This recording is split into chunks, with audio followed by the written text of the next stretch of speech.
Seveda pred nami imamo zelo močno razvite različne športe.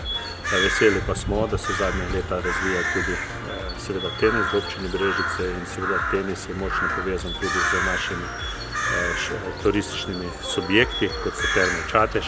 In jaz verjamem, da je to samo še neka dodatna dopolnitev našega turizma in občina Brežice postaja tudi pomemben člen na zemljevidu teniškega turnirja.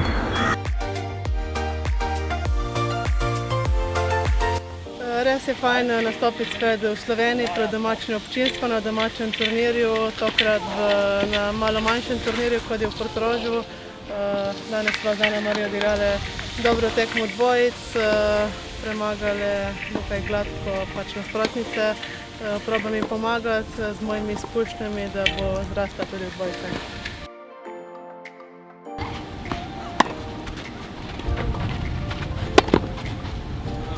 Igra Nis in Srečanje, Klepač, Žnuderl 2.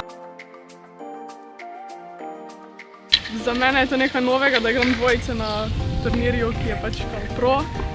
Sem zelo vesela, da lahko igram z Andrejo, da mi pomaga, da mi deli izkušnje in pa vesela sem, da smo zmagali.